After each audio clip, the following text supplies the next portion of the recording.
Welcome to Fiery Nights, where the darkest stories unfold in the stillness of the night. Where are you listening from tonight? Are you safely curled up in your room or perhaps surrounded by the noise of others? Or maybe you find yourself in a quiet, haunting place alone with your thoughts and the whispers of something far more sinister. Wherever you are, I invite you to settle in. Tonight's tale will take you into the heart of darkness, a place where the line between the living and the dead is thin, and the silence is deafening. Story 1. The office was eerily silent as Sarah sat at her desk, the hum of the overhead lights the only sound in the otherwise still room. The clock on the wall ticked slowly, each second stretching into what felt like an eternity. The faint rustle of papers and the occasional shuffle of feet in the hallway were the only disturbances in the otherwise desolate atmosphere.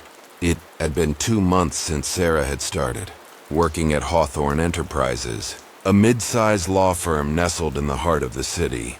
At first, the office had seemed like any other, professionally decorated with polished wooden desks, potted plants in every corner, and the faint scent of freshly brewed coffee hanging in the air. But soon, strange things began to happen. At first, it was small. Papers that would inexplicably go missing, lights that flickered for no apparent reason, and the unsettling feeling that someone was watching her when she was alone in the office late at night. Sarah had chalked it up to the stress of the job, the long hours, and the fact that she was new. She didn't want to seem paranoid, especially when she was just starting to establish herself in the firm. But the incident started to escalate. One evening, after everyone had left for the day, Sarah stayed behind to finish a report. The office was quiet, and she had become accustomed to the silence, but tonight something felt different. The air seemed heavier, and a cold draft swept through the room. Despite the fact that the windows were sealed tight, she tried to ignore it, focusing on her work. But as the minutes ticked by, the temperature seemed to drop further. The hairs on the back of her neck stood up as she heard a faint tapping sound. At first she thought it was just the pipes or the building settling, but the sound grew louder. She froze, her breath catching in her throat as the tapping became rhythmic, almost like someone was knocking on the walls. She glanced nervously around the office, but there was no one there. The hallways were empty, and the only light came from her desk lamp. Sarah's heart raced as she grabbed her phone, ready to call someone, anyone. But her fingers froze over the keypad when the lights above her flickered, and then went out completely. The sudden darkness felt suffocating, and she could hear her own breath echoing in the quiet. Panic set in. She fumbled for the light switch, but as her hand brushed against the wall, the temperature seemed to plummet even further. Her breath fogged in front of her as though she were standing in the dead of winter. A chill ran down her spine as she heard the faintest whisper, a voice barely audible calling her name. Sarah. Her blood ran cold. She turned towards the sound, but there was no one there. The office was still, and yet the whispering continued, coming from all directions. She felt an icy hand brush against her arm, and a wave of terror washed over her. She had heard rumors about the office being haunted, but she had dismissed them as nonsense. Now, standing in the dark, alone, she realized that the rumors might not have been so far-fetched after all. With trembling hands, she grabbed her bag and rushed toward the exit. But as she reached the door, it slammed shut with a force that sent her stumbling back. The whispering grew louder, and the temperature seemed to drop even further, as if the very walls were closing in on her. She pounded on the door, but it wouldn't budge. Desperation set in as the voice became clearer, and she realized with horror that it was calling her name, over and over. Sarah, come closer. Just as she thought she couldn't take it anymore, the door suddenly flew open. She didn't hesitate. She bolted from the office, running down the hallway and out of the building, her heart pounding in her chest. When she finally reached the street, gasping for breath, she turned back and looked up at the office windows. The lights flickered on again, and for a moment she swore she saw a figure standing in the dark office watching her. The next morning, Sarah didn't return to work. She couldn't bring herself to step foot in that office again. The fear that had gripped her the night before was too real, too powerful to ignore. She spoke to her colleagues, asking about the strange occurrences she had experienced, and learned that she was not the first to have such encounters.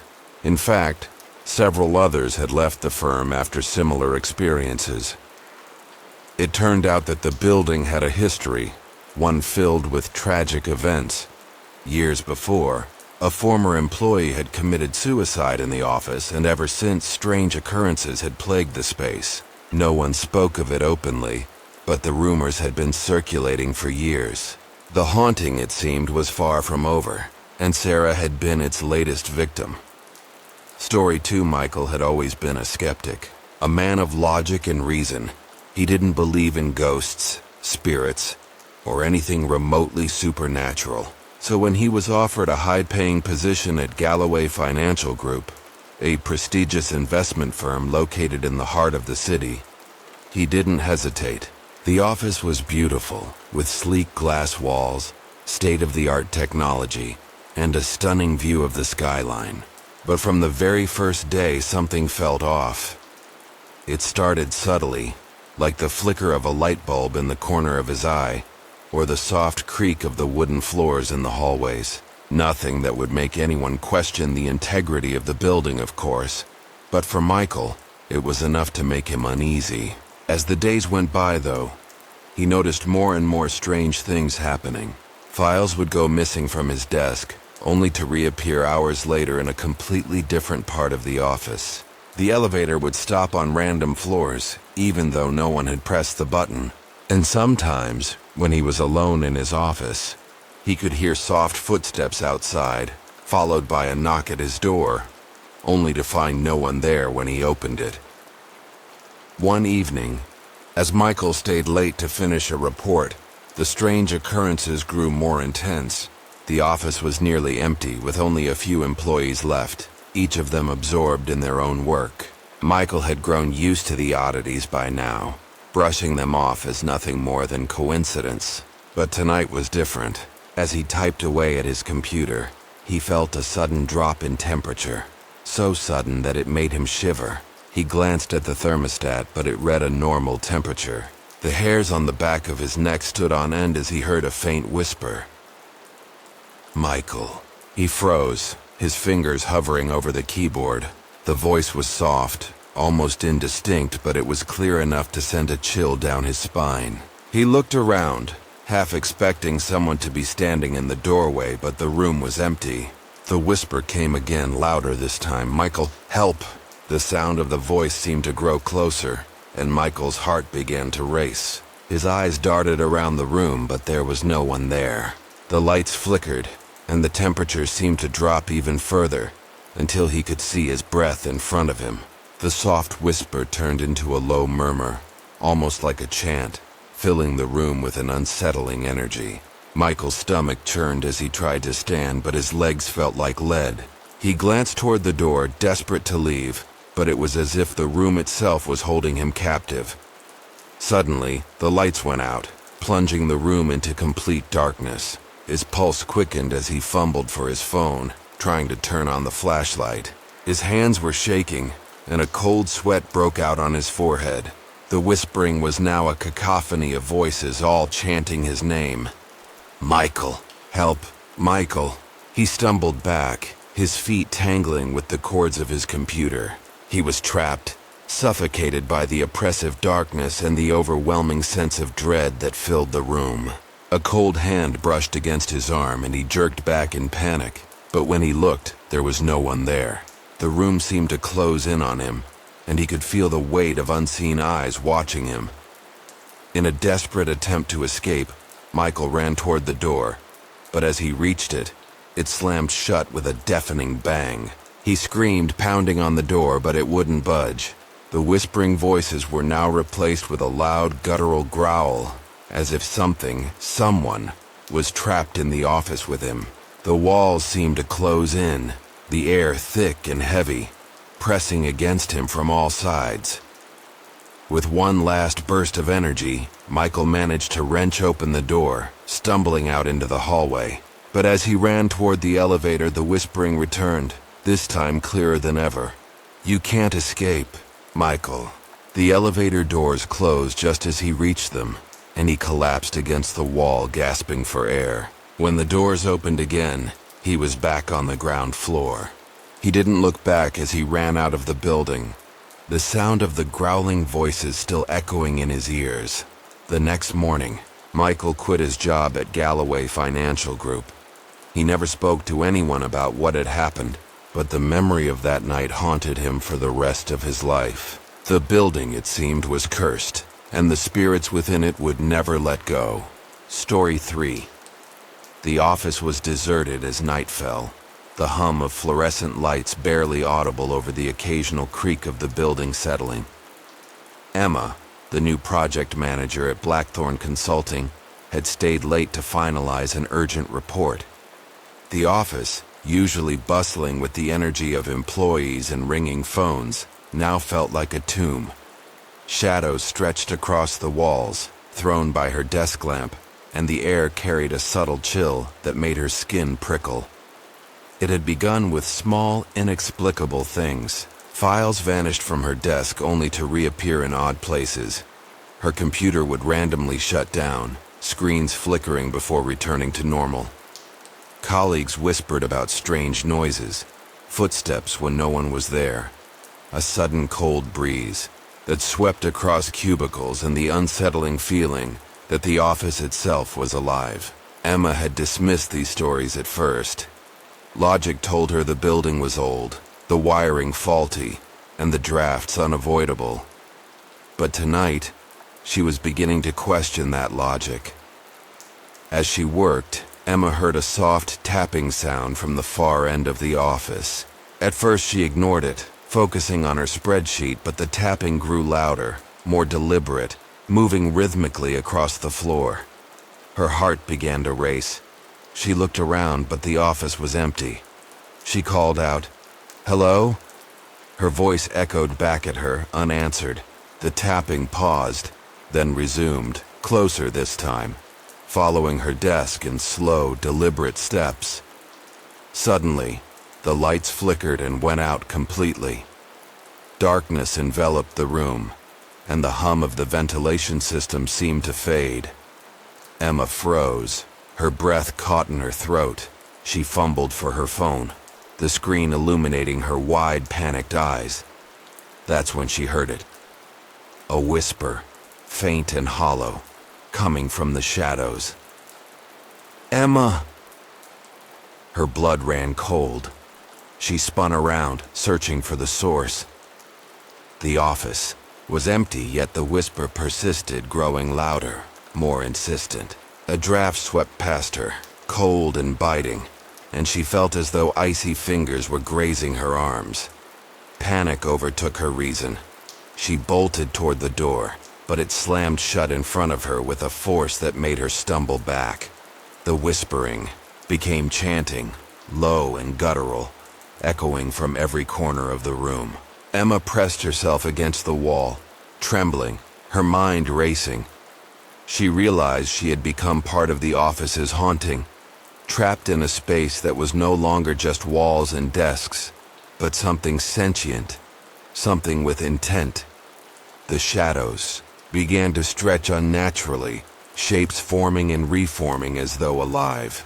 Her heart pounded as she watched one shadow detach from the rest, coalescing into a vague human shape that moved toward her. Emma screamed, pounding on the door, but the shadows pressed closer. The cold intensified, wrapping around her like a vice. She could hear the murmurs now, overlapping voices, speaking her name, calling her to the darkness. Her fingers clawed at the door handle, but it wouldn't budge. Her phone slipped from her hand, screen shattering, leaving her in complete darkness, except for the dim light of her own fear. Then, as abruptly as it began, the lights flickered on. The shadows retreated to their corners, and the office felt eerily normal once more.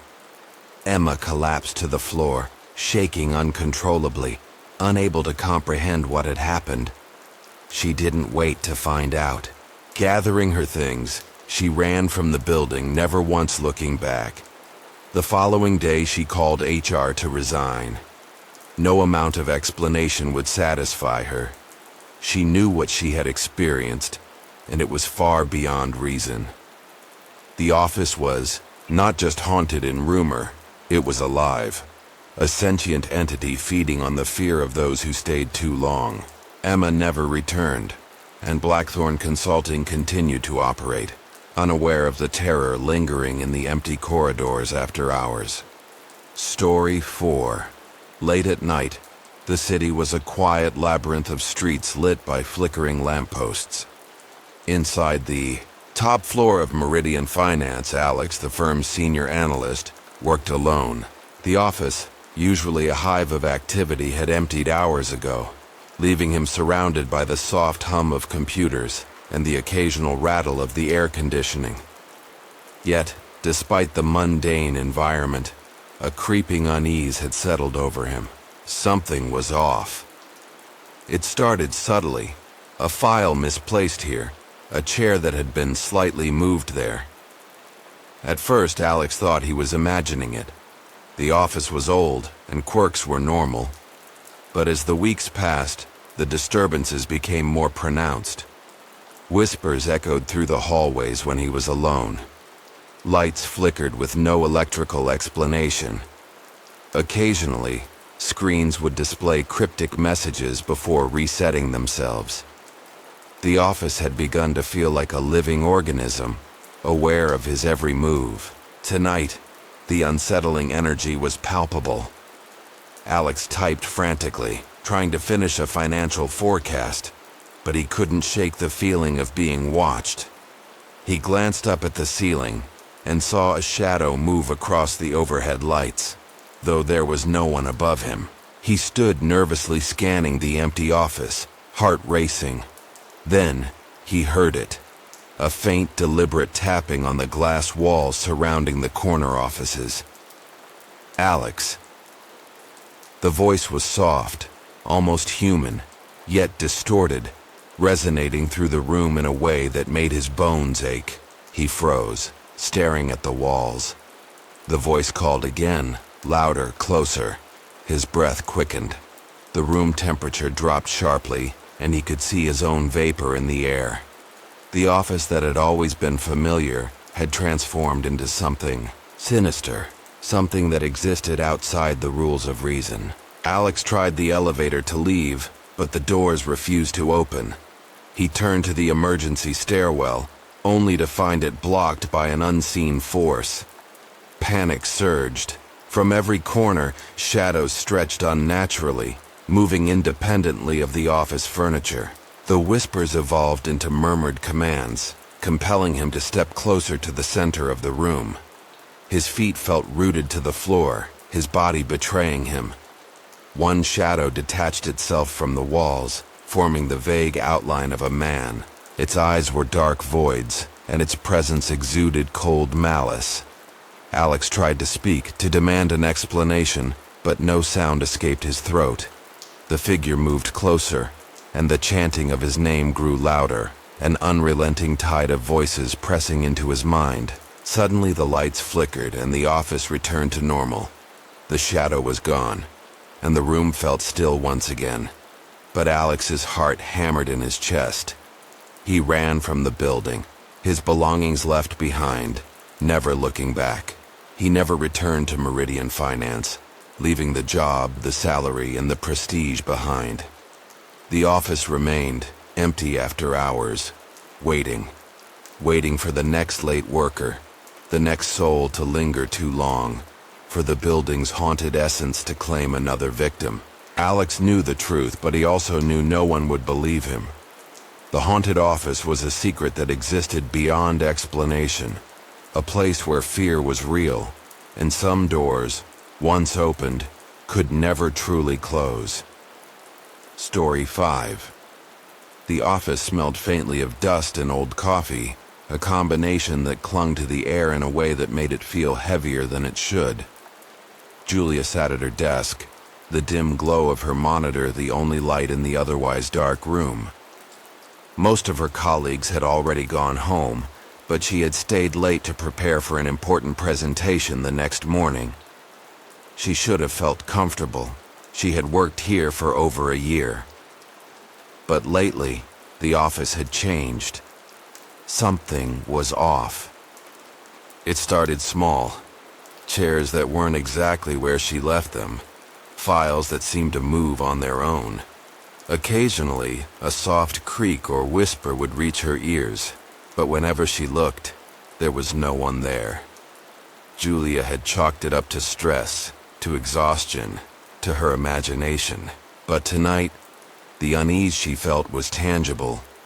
Every shadow seemed to stretch unnaturally. Every flicker of the fluorescent lights cast shapes that seemed to move independently. As she typed, she felt a sudden chill. Her breath fogged in the air, though the heater was on full. A tapping noise echoed from the far side of the room. It was soft at first, like someone drumming their fingers on a desk. Then it became louder, more deliberate, moving closer with each beat. Julia froze. Her chair creaked as she turned her head, but no one was there. The lights flickered violently, and the tapping stopped abruptly. In that silence, a whisper reached her ears. It was so soft she almost thought she imagined it. "Julia." Her heart raced. She stood, looking around frantically. The office felt suddenly enormous, stretching in impossible ways. The shadows along the walls seemed to twist toward her, reaching. She tried to calm herself, telling herself it was a prank, some trick of the mind or reflections of the dim light. But the whisper came again, louder this time.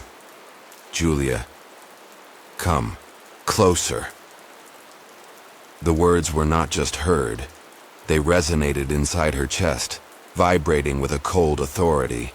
She backed away toward the door only to have it slam shut before her. Panic surged through her. Her hands shook as she tried the knob, but it was stuck, as if held by invisible hands. Behind her, the shadows thickened, coalescing into shapes. She could almost recognize faces, though distorted, gazing at her with hollow eyes. A soft, cold touch grazed her arm. Julia screamed and spun around, but there was nothing. Yet the presence was undeniable. It pressed against her, an oppressive weight that made it hard to breathe. The whispers became a chorus, calling her name, from every corner, echoing and overlapping until the room vibrated with sound.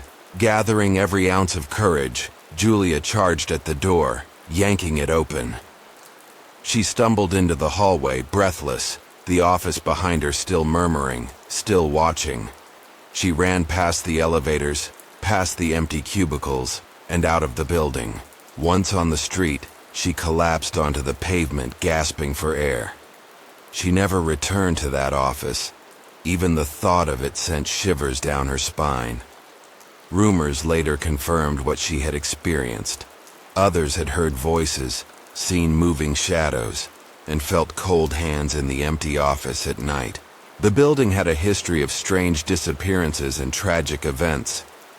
Julia didn't need to know the details. The experience alone had left her scarred. That haunted office was alive, and she was lucky to have escaped with her mind intact. Story 6. The evening air in the city was damp and heavy as Marcus locked the office doors behind him. He was one of the few remaining employees at Eastcliff Accounting, staying late to finish auditing a critical client report. The office was silent, save for the soft hum of the fluorescent lights and the occasional hum of the air conditioning. Despite its modern appearance, the building carried an unsettling aura, one Marcus had tried to ignore since his first week. The odd occurrences had started almost immediately. Files misplaced or vanished entirely. Phones ringing with no one on the other end. Computers freezing or displaying cryptic messages. Colleagues whispered about hearing voices, feeling cold touches, and seeing shadowy figures moving across the hallways when no one was around. Marcus, a man of logic, had ignored it all. Until tonight, sitting at his desk, Marcus typed furiously, trying to finish the client report. Suddenly the lights flickered and went out. The office plunged into darkness. Marcus's pulse quickened. He grabbed his phone to illuminate the space, but the battery died instantly, leaving him in the pitch-black room. A low murmur began to echo around him, a voice calling his name, indistinct yet clear enough to freeze him in place. Marcus. The temperature plummeted. His breath came out in visible puffs and the air felt dense, thick with unseen pressure. The whispers became a chorus, layering over themselves almost like chanting. Marcus's rational mind screamed for explanations, but all logic had fled. Shadows along the wall shifted unnaturally, growing darker and moving independently. A shape emerged from the corner of the room, humanoid but distorted, its features obscured by darkness. Marcus tried to run, but his legs felt rooted to the floor, as if the shadows themselves had a grip on him. He clawed at his desk, trying to pull himself free, but the presence pressed in closer, whispering, commanding, and mocking simultaneously. Frantically, Marcus made a break for the door. It slammed shut behind him as if the building itself were alive, forcing him to double back. He pounded on it, screamed, but the only response was the chorus of voices, all chanting his name with a cold insistence. The office felt infinite, each corner stretching impossibly far, trapping him in a maze of shadows and whispers. Finally, by sheer force of will, Marcus forced the door open and stumbled into the hallway. The whispers faded, but the sensation of being watched remained. He fled the building, heart racing, never glancing back. Marcus quit Eastcliff Accounting the next day. No amount of reason could explain what he had experienced. Later, he learned the building had a long history of inexplicable events. Previous employees had quit under mysterious circumstances, and some had even vanished entirely. Marcus never returned, carrying the memory of the haunted office with him. He knew that whatever haunted Eastcliff Accounting did not rest, and that those who lingered after hours risked becoming part of the shadows themselves. Story 7. Emma had always loved her new job at Thompson & Gray Accounting, but soon the office began to feel wrong. At first it was small things. Files disappearing, chairs slightly moved, a soft creak in the hallways. She brushed it off as stress. But one night, staying late to finish a report, the office changed entirely. The lights flickered and went out, leaving her in near darkness. A whisper called her name, Emma. She froze, heart pounding. Shadows stretched unnaturally across the walls and the air turned icy. Her desk chair moved on its own, and the whisper grew louder, demanding her attention. Terrified, Emma ran to the door, but it slammed shut. The shadows thickened, forming a vague humanoid shape that pressed into her mind. She swung a paperweight at it and the figure recoiled, disappearing into a mist. Without waiting, she fled down the hallways and out onto the street, gasping for breath. The next day, she discovered the building's dark history. It had once been a hospital where a fire had killed many, and employees had reported strange voices, moving shadows and disappearances for decades. Determined to confront it, Emma stayed late nights documenting everything. Sometimes the whispers would subside, other times the shadows returned more intensely. Over time she noticed patterns. The activity always increased near the 9th floor, the original site of the hospital's administration office. Doors would slam, lights would flicker, and whispers became distinct names calling her to different corners. Emma realized the spirits were aware of her, almost testing her courage, observing how she reacted to their presence. Despite the fear, Emma began to communicate. She spoke to the shadows aloud, asking questions, demanding answers, trying to understand why they lingered. Sometimes the air would warm slightly, a subtle sign that they were listening. Slowly, she felt a strange connection, a mixture of fear, respect, and fascination with the restless entities inhabiting the office. Eventually, Emma left the firm, but she never forgot the office that felt alive, feeding on fear. The haunting continued, waiting patiently for the next person to linger after hours. The experience left her certain that some places, some shadows never let go,